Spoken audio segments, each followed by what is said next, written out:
Tonight's book is called The Christmas Extravaganza. This was one of my favorites when I was a kid. And that's pretty sniffy. Okay, The Christmas Extravaganza. It all started with one little string of tiny white lights. In the past, Mr. Merriweather had been happy celebrating Christmas with his wife and their children, Matthew and Sarah. Each year he made a big show of getting the box of Christmas ornaments down from the attic.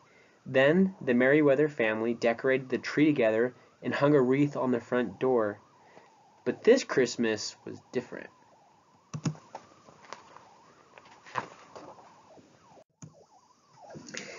This year we're really going to celebrate Christmas, he announced. This year we're going to put lights on the house. They were all very excited. Mrs. Merriweather clapped her hands and Sarah hopped on one foot. Then Mr. Merriweather hauled his ladder outside and tacked up a fine string of lights and white lights around the front window. "That's fine," he said, admiring his handiwork. He left the lights on all night so he could see the glow from his window, and he went to sleep a happy man. "Kind of a shrimpy little string of lights you got there, pal." Mr. Merriweather stopped shoveling and turned to see Mr. Clack, his neighborhood from across the street. "Wait till you see my house," Mr. Clack bragged.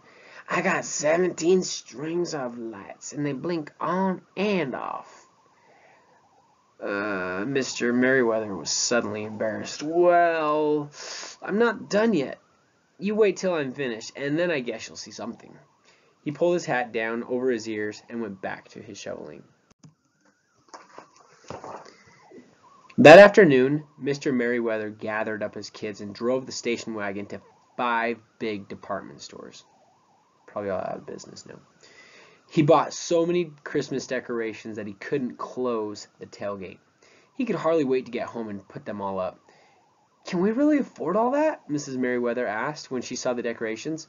"Of course we can, honey," Mr. Merriweather said. "It's Christmas." That night he peeked out his bedroom window and saw Mr. Clack staring up at the new display. He chuckled to himself when Mr. Clack kicked some snow and stomped home. The next day, all of Mr. Merriweather's neighbors stopped by to tell him how wonderful his house looked. He had never gotten so many compliments. They made him feel giddy and full inside, like he'd eaten some big dinner. But still, he thought, there was room for improvement. Every morning for the next week, Mr. Merriweather fired up the old station wagon and went in search of more decorations, which he carefully added onto his house with the seriousness of a true artist. And every evening, the neighbors and their kids came out to see the new wonders sprouting up from the house of lights. "Magnificent!" the neighbors exclaimed. "Awesome!" Mr. Matthews and Sarah's friends told them they were lucky to have such a great dad. "Yeah," Matthew said, a little puzzled. "He's really something." Mrs. Merriweather tried to be understanding, but she was worried. Christmas Day would be here soon, and it seemed that her husband could only think about the colored lights and plastic candles. She was relieved when Mr. Merriweather told her he had been to every store he could find, and there was nothing left to buy.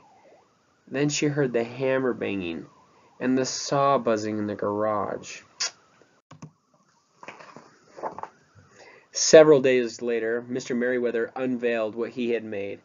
"It's truly an extravaganza," the neighbors gasped. Mr. Merriweather flipped a switch, and a recording of "The 12 Days of Christmas" blared out of loudspeakers. Life-size wooden cutouts filled the yard, representing each of the 12 days of Christmas. There were maids a-milking, geese a-laying, lords a-leaping, and even a partridge in a pear tree.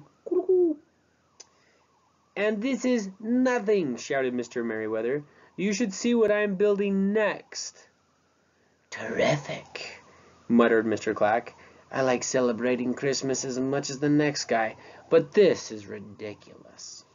Mr. Merriweather was no longer thinking about Christmas, however. He was thinking about bigger, brighter, and more. The next night, Mr. Merriweather was back at work on his extravaganza.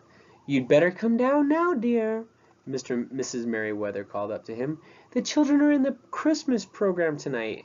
"Sorry, no time," Mr. Merriweather mumbled through a mouthful of nails. "I've got too much to do. You go on without me." It was hopeless. Mrs. Merriweather tried to explain to Matthew and Sarah that their father was a very busy man. "I think he's gone a little wacko," Matthew said. "Hush," her mother scolded. "Don't talk about your father that way." It's a nice wife. Oh my gosh, I have to turn this page this way to read this.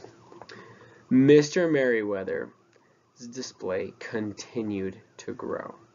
One day he put up Santa's workshop, complete with elves.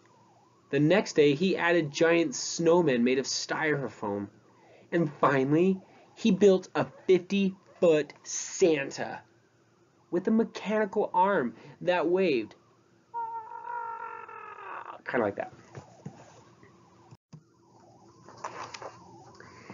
People from 3 countries away brought their children to see the now famous Merriweather home. But it wasn't so much fun anymore for people who lived nearby. The extravaganza used so much electricity that there was hardly any left for the neighbors. Their Christmas trees were dim and dull, and their Christmas cookies came out doughy from ovens they wouldn't even heat. The noise from the sightseers honking and yelling was so loud that the annual Christmas caroling had to be canceled. No one could hear the singers. People visiting their families got stranded for hours in the tangle of traffic. Sometimes they just gave up and went home. Mr. Merriweather didn't even notice, of course. He sat snugly in his brightly lit home, humming along with the 12 Days of Christmas. Oh, what a mess. Finally, the neighbors decided something had to be done. On Christmas Eve, they held a meeting at Mr. Clack's house. "Let's call the cops," someone shouted. "Let's take him to court," screamed another. "Now, wait a minute," said Mr. Clack. "We don't want to look like a bunch of Scrooges." Just then, all of the lights in the neighborhood went out.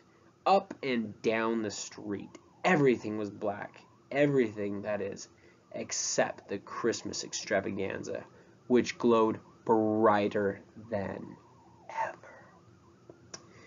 "That's the last straw," roared Mrs. Clack. "I don't care what people think. I say we just tear it down ourselves. Tonight!" Everyone yelled in agreement. Then they armed themselves with tools of destruction and swarmed Mr. Merriweather's front yard, slashing, bashing, and thrashing everything in sight. Jojo! Hey, Jojo! No, stop. Oh no. Mr. Merriweather and his wife woke up in midair. "Oh my, oh no," they wailed. "What is it?" cried the children, running into the room. "I think it's an earthquake," Mr. Merriweather exclaimed. They all dove under the bed and huddled there together, listening to the terrible screeching, squealing, thumping. It lasted all night long. Finally, the noises stopped. Mr. Merriweather poked his head out from under the bed. It was morning. Christmas morning. He ran downstairs, opened the front door, and couldn't believe what he saw. The Christmas extravaganza was gone. Yesterday, giant snowflakes, Santa Claus, reindeer, and lights had decorated the house and front yard. Now there was only a huge pile of sputtering rubble. Mr. Clack and the rest of the mob were standing nearby. They heavily breathed. That's right, I can't read. Their heavy breath steamed in the cold morning air. "I guess that'll teach you to muck up our neighborhood," Mr. Clack sneered. Poor guy. Mr. Merriweather felt as if he'd been hit by a log. He could barely talk. But I was just celebrating Christmas. I thought you liked it." Their neighbors were silent. No longer caught up in their attack, they looked at each other and began to think about what they had done, and they were ashamed. I'm sorry, Mr. Clack said sheepishly. He picked up a pair of broken reindeer antlers. Here, he said. We'll help you put it together again. We'll make it even better. Mr. Merriweather shook his head. No, he said. I think some nice little white lights will do just fine. He pulled the tiny string out of a smoking heap, and Mr. Clark and all the neighborhoods helped him tack it up around the front window. Mr. Merriweather brought out cups of hot cider, and the whole neighborhood admired Mr. Merriweather's little string of white lights, his fine tree, and his beautiful reef. You know, Mr. Merriweather, Mr. Clack said, that really was an amazing Christmas extravaganza. Thank you, replied Mr. Merriweather, but these are my real masterpieces. He hugged Matthew and then swung Sarah high up into the air. Mrs. Merriweather took her husband by the arm. Don't feel bad, dear, she said. Everybody should be able to celebrate Christmas in his own way, whether it's with lots of strings and lights or none at all. Yours just got so big there wasn't room for anyone else. Well, guess I learned my lesson, Mr. Merriweather said with a sigh. I guess I got carried away. I think everyone did, Mrs. Merriweather said. But I'm proud of you. I don't know, you are so artistic.